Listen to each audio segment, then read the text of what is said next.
Hi everyone, welcome to our channel Konaseema రుచులు. ఈరోజు మన వీడియోలో క్యారెట్ హల్వా చూపిస్తున్నానండి. చాలా రుచిగా ఉంటుంది, చాలా సింపుల్గా చేసుకోవచ్చు. ఈ కొలతలతో ఈ విధంగా చేసి చూడండి, చాలా బాగా వస్తుంది. మనకి సేమ్ ఫంక్షన్స్లో తింటూ ఉంటాం కదండి ఎక్కువగా, అది ఎలా ఉంటుందో అలానే ఉంటుంది. తక్కువ టైంలో చేసుకోవచ్చు. క్యారెట్ హల్వాకి క్యారెట్లు 1/2 కేజీ తీసుకున్నానండి. క్యారెట్స్ని బాగా కడిగి చెక్కు తీసి ఈ విధంగా తురుముకోవాలి. తురుముకునేటప్పుడు కూడా కాస్త పెద్ద చిల్లులు ఉన్న దాంతో తురుముకుంటే బాగుంటుంది. ఇప్పుడు ఇది కొలుచుకోవడానికి ఏదైనా కప్పు తీసుకొని ఈ విధంగా కొలుచుకోవాలి. ఇలా నొక్కు పెట్టి తీసుకోవాలండి, మనకి తురుము కదా ఎక్కువ పట్టదు. నాకు ఈ కప్పుతో 2 కప్పుల క్యారెట్ తురుము అయింది. ఇప్పుడు స్టవ్ ఆన్ చేసి ప్యాన్ పెట్టి 4 స్పూన్ల నెయ్యి వేసుకోవాలి. అలాగే నెయ్యి అంతగా తక్కువైతే తర్వాత చూసి వేసుకోవచ్చు. నెయ్యి వేడయ్యాక డ్రై ఫ్రూట్స్ వేసి వేయించుకోవాలి మీడియం ఫ్లేమ్లో. అలాగే నేను జీడిపప్పు, కిస్మిస్, బాదం తీసుకున్నానండి. బాదం అయితే సన్నగా పొడుగ్గా కట్ చేసి వేసుకోవాలి. చూడండి, ఇలా వేగిని కదా, ఈ రంగు వస్తే సరిపోతుంది. ఇప్పుడు ఇవి గిన్నెలోకి తీసుకోవాలి.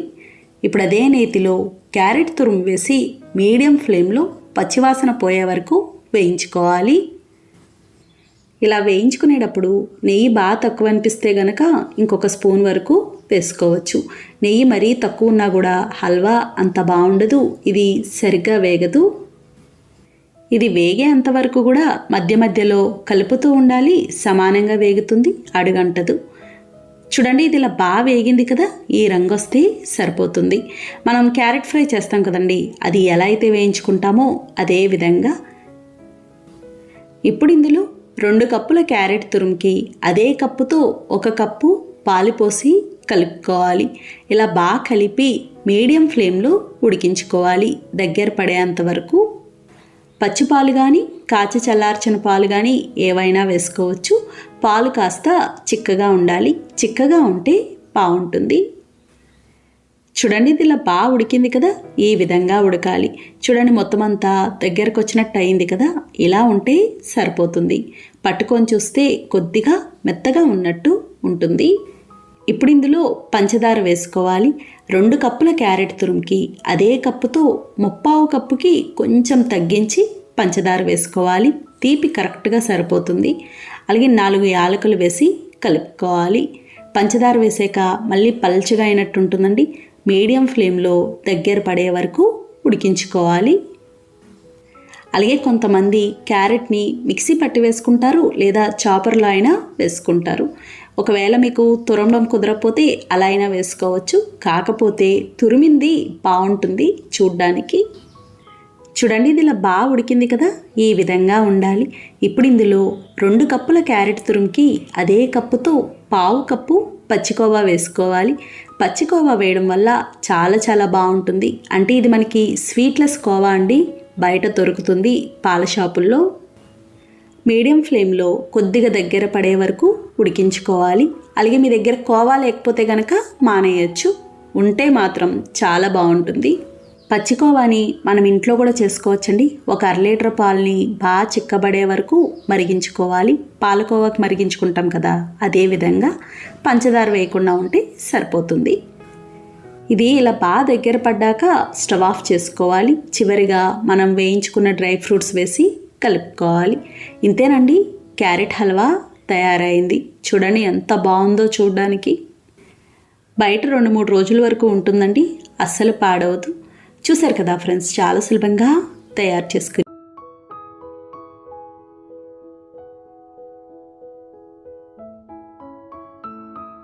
పాలకూర పచ్చడి చూపిస్తున్నానండి.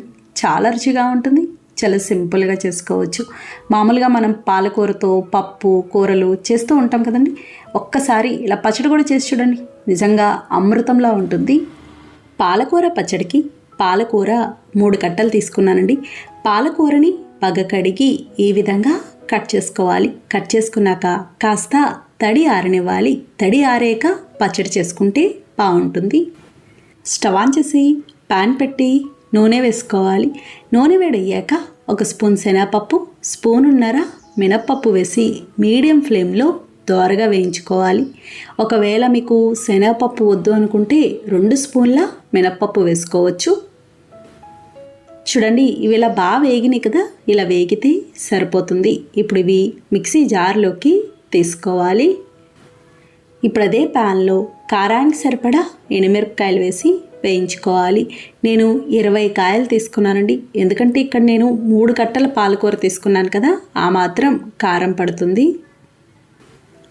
చూడండి, ఇవి కూడా ఇలా వేగినాయి కదా, ఇప్పుడు ఇవి మిక్సీ జార్లోకి తీసుకోవాలి. ఈ పచ్చడి పచ్చిమిర్చితో చేసేదానికంటే కూడా ఎండుమిర్చి అయితేనే బాగుంటుంది. ఇప్పుడు అదే ప్యాన్లో పాలకూర వేయించుకోవడానికి సరిపడా నూనె వేసుకోవాలి. నూనె వేడయ్యాక పాలకూర వేసి మీడియం ఫ్లేమ్లో పచ్చివాసన పోయే వరకు మగ్గించుకోవాలి. మూత పెట్టాల్సిన అవసరం ఉండదు.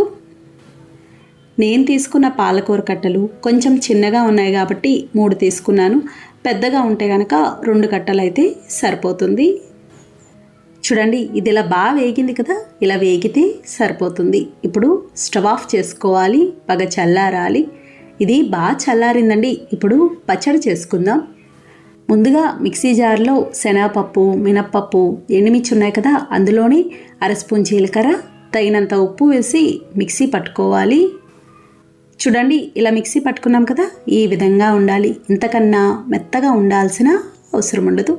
ఇప్పుడు ఇందులో చిన్న ఉసిరికాయంత చింతపండుని నానబెట్టి నీళ్ళతో సహా వేసుకోవాలి. చింతపండు కాస్త ఎక్కువే పడుతుంది. అలాగే 4 వెల్లుల్లి రేఖలు, మనం ముందుగా వేయించుకున్న పాలకూర వేసి మిక్సీ పట్టుకోవాలి. ఇది మరీ మెత్తని పేస్ట్ లాగా ఉండకూడదు. అలాగే మీకు ఒకవేళ బాగా గట్టిగా అనిపిస్తే కొంచెం నీళ్లు పోసుకోవచ్చు. నీళ్లు కూడా ఎక్కువ పట్టవు. చూడండి, ఇలా మిక్సీ పట్టుకున్నాం కదా, ఈ విధంగా ఉండాలి. ఇలా ఉంటే సరిపోతుంది. ఇప్పుడు పోపు పెట్టుకుందాం. పోపు కోసం ప్యాన్ పెట్టి నూనె వేసుకోవాలి. నూనె వేడయ్యాక 1/2 స్పూన్ జీలకర్ర, 1/2 స్పూన్ ఆవాలు, కచ్చాపచ్చాగా దంచిన వెల్లుల్లి రేఖలు 4, ఎండుమిర్చి ముక్కలు, ఎండుమిర్చి 2 కాయలు, కొద్దిగా కరివేపాకు వేసి వేయించుకోవాలి. చూడండి, పోపు ఇలా వేగింది కదా, ఇప్పుడు స్టవ్ ఆఫ్ చేసుకొని మనం ముందుగా మిక్సీ పట్టుకున్న పచ్చడి వేసి కలుపుకోవాలి. అలాగే మీ దగ్గర రోల్ ఉంటే గనక ఈ పచ్చడి రోట్లో చేసుకుంటే ఇంకా బాగుంటుంది. అదే ఆకు బాగా తడిగా ఉన్నప్పుడు పచ్చడి చేసేసారనుకోండి, మరీ మెత్తని పేస్ట్ లాగా ముద్దగా ఉన్నట్టు ఉంటుంది. చూడండి, ఇలా బాగా కలుపుకున్నాం కదా, ఇంతేనండి, పాలకూర పచ్చడి తయారైంది. చాలా చాలా బాగుంటుంది. అన్నం, టిఫిన్స్లోకి తినచ్చు. అసలు పాలకూరతో చేశారంటే నమ్మరు, అంత బాగుంటుంది. ఇంట్లో అందరు ఇష్టంగా తింటారు. చూసారు కదా ఫ్రెండ్స్, చాలా సులభంగా తయారు చేస్తారు. బంగాళదుంప ఉల్లికారం చూపిస్తున్నానండి. చాలా రుచిగా ఉంటుంది, చాలా సింపుల్గా చేసుకోవచ్చు. బంగాళదుంపతో చాలా రకాల కూరలు చేస్తూనే ఉంటాం కదండి. ఎప్పుడూలా కాకుండా ఇలా ఒకసారి ట్రై చేసి చూడండి, కొత్తగా ఉంటుంది, టేస్ట్ కూడా చాలా చాలా బాగుంటుంది. బంగాళదుంప ఉల్లికారానికి బంగాళదుంపలు మీడియం సైజ్వి 3 తీసుకున్నాను. బంగాళదుంపల్ని ఉడికించి పొట్టు తీసి ఏ విధంగా కట్ చేసుకోవాలి. నేను విడిగానే ఉడికించానండి, కుక్కర్లో కాదు. ఇప్పుడు ఉల్లికారం చూద్దాము. మిక్సీ జార్లో పచ్చిమిర్చి ముక్కలు, పచ్చిమిర్చి 8 కాయలు, ఉల్లిపాయ ముక్కలు, మీడియం సైజు ఉల్లిపాయలు 2 ఈ విధంగా కట్ చేసుకోవాలి. ఇలా మిక్సీలో వేసి కచ్చాబచ్చాగా మిక్సీ పట్టుకోవాలి. మరీ మెత్తని పేస్ట్లా ఉండకూడదు. చూడండి, ఇలా మిక్సీ పట్టుకున్నాం కదా, ఈ విధంగా ఉండాలి. అక్కడక్కడ మనకి ఉల్లిపాయ ముక్కలు కనిపించేలా ఉంటే బాగుంటుంది. ఇప్పుడు స్టవ్ ఆన్ చేసి ప్యాన్ పెట్టి నూనె వేసుకోవాలి.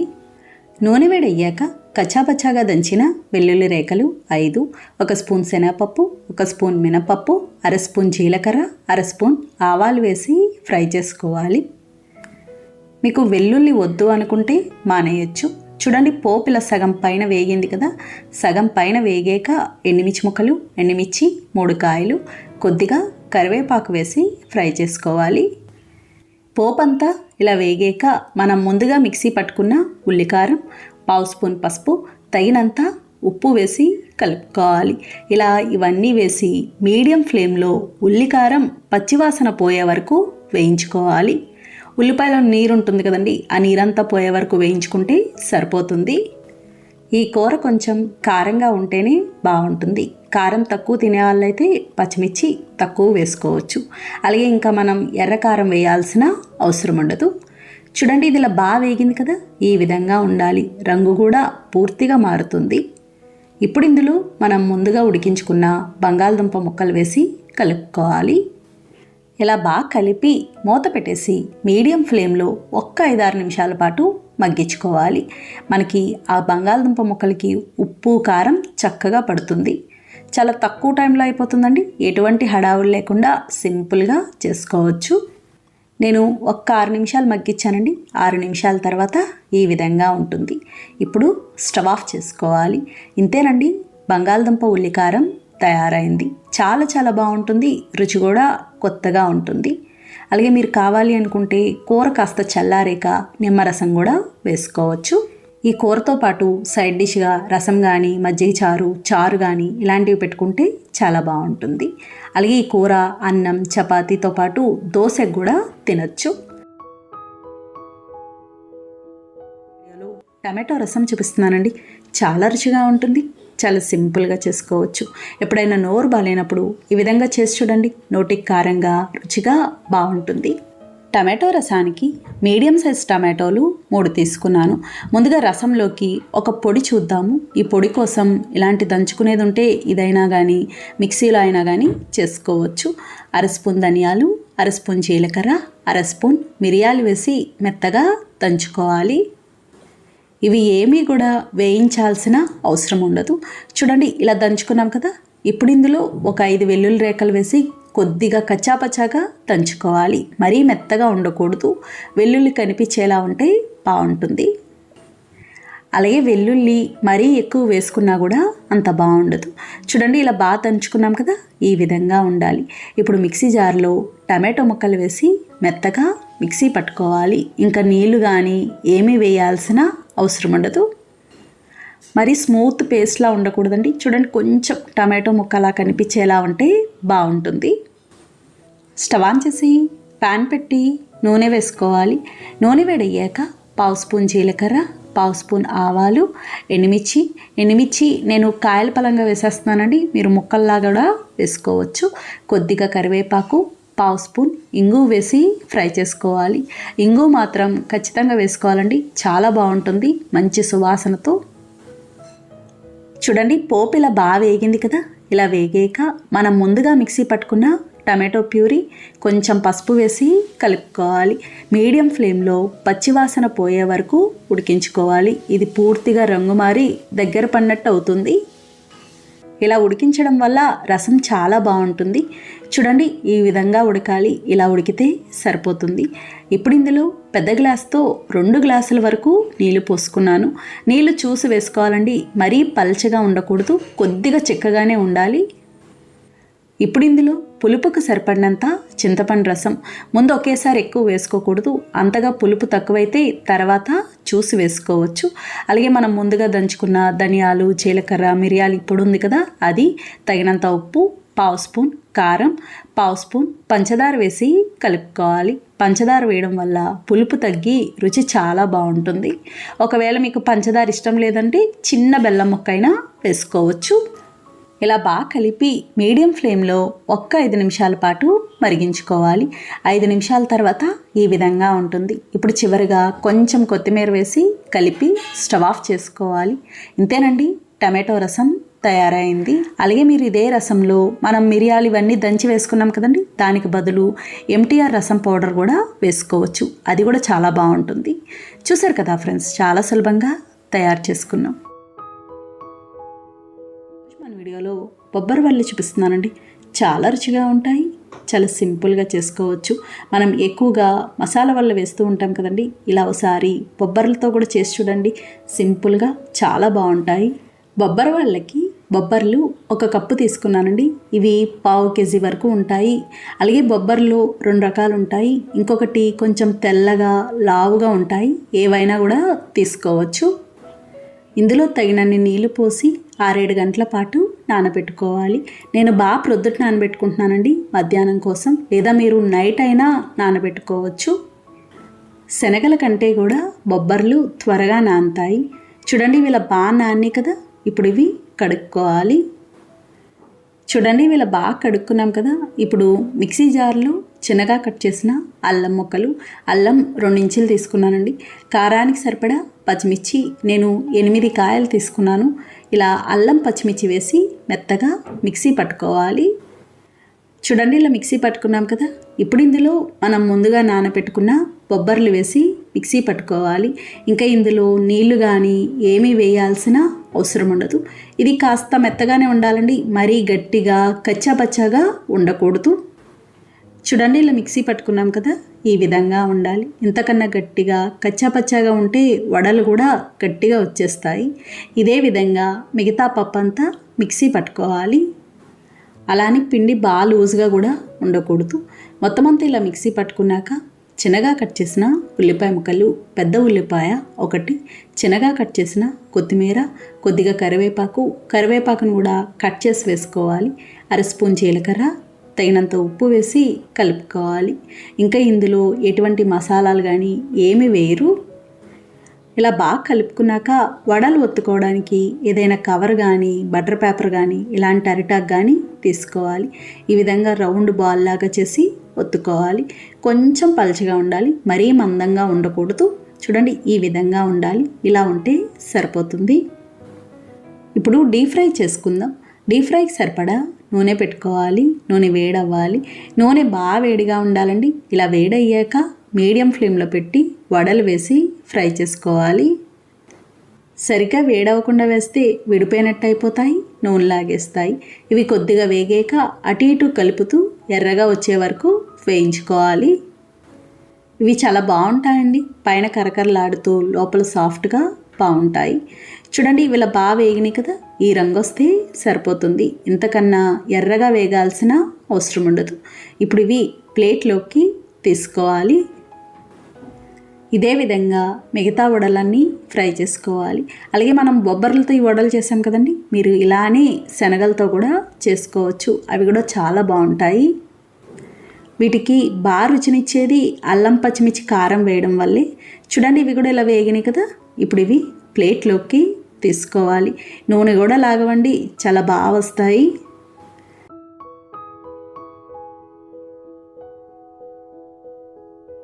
వామన్నం చూపిస్తున్నానండి. చాలా రుచిగా ఉంటుంది, చాలా సింపుల్గా చేసుకోవచ్చు, కమ్మగా బాగుంటుంది. ఎటువంటి హడావులు లేకుండా అప్పటికప్పుడు సింపుల్గా చేసేసుకోవచ్చు. వామన్నానికి ఉడికించుకున్న అన్నాన్ని ఇలా పొడి పొడిగా ఉడికించుకోవాలి. స్టవ్ ఆన్ చేసి ప్యాన్ పెట్టి నూనె వేసుకోవాలి. నూనె వేడయ్యాక 1 స్పూన్ శనగపప్పు, 1 స్పూన్ మినపప్పు, 1/2 స్పూన్ జీలకర్ర, 1/2 స్పూన్ ఆవాలు వేసి ఫ్రై చేసుకోవాలి. చూడండి ఇవి ఇలా వేగినాయి కదా. ఇలా సగం పైన వేగాక వాము వేసుకోవాలి. ముందే వాము వేసుకుంటే మాడినట్టు అయిపోతుంది. ఇప్పుడు ఇందులో 1/2 స్పూన్ వాము వేసి ఫ్రై చేసుకోవాలి. వాము మరీ ఎక్కువ వేసుకున్నా ఘాటుగా ఉంటుంది. చూడండి పోపంతా ఇలా వేగింది కదా. ఇలా వేగాక పచ్చిమిర్చి ముక్కలు, పచ్చిమిర్చి 2 కాయలు, ఎండుమిర్చి ముక్కలు, ఎండుమిర్చి 2 కాయలు, సన్నగా పొడుగ్గా కట్ చేసిన ఉల్లిపాయ ముక్కలు, చిన్న ఉల్లిపాయ 1, కొద్దిగా కరివేపాకు వేసి ఫ్రై చేసుకోవాలి. వామన్నానికి ఉల్లిపాయ వేసుకుంటేనే చాలా బాగుంటుంది, కొంతమంది వేసుకోరు. చూడండి ఇదంతా ఇలా బాగా వేగింది కదా. ఇలా వేగాక 1/2 స్పూన్ పసుపు, తగినంత ఉప్పు వేసి కలుపుకోవాలి. ఇలా బాగా కలుపుకున్నాక మనం ముందుగా ఉడికించుకున్న అన్నం వేసి కలుపుకోవాలి. అన్నం వేసాక ఇంకెక్కువసేపు కూడా అవసరం ఉండదండి. ఒకసారి కలిపి స్టవ్ ఆఫ్ చేసుకుంటే సరిపోతుంది. చాలా బాగుంటుందండి. నేనైతే వారానికి ఒక్కసారైనా చేస్తాను. పిల్లలకి కడుపు నొప్పి అది లేకుండా ఉంటుంది, అరుగుదల కూడా బాగుంటుంది. చూడండి ఇలా బాగా కలుపుకున్నాం కదా. ఇప్పుడు స్టవ్ ఆఫ్ చేసుకోవాలి. ఇంతేనండి, వామన్నం తయారైంది. బ్రేక్ఫాస్ట్లో తినచ్చు, పిల్లలకి లంచ్ బాక్స్లో అలా పెట్టడానికి కూడా బాగుంటుంది. అప్పటికప్పుడు వండుకున్న అన్నంతోనే కదండి, ఎప్పుడైనా అన్నం మిగిలిపోయింది అనుకోండి, మిగిలిన అన్నంతో కూడా చేసుకోవచ్చు, బాగుంటుంది. చూసారు కదా ఫ్రెండ్స్, చాలా సులభంగా తయారు చేసుకున్నాం. నచ్చిందండి వీడియో? మీకు నచ్చితే లైక్ చేయండి, షేర్ చేయండి, కామెంట్ చేయండి. Thank you for watching.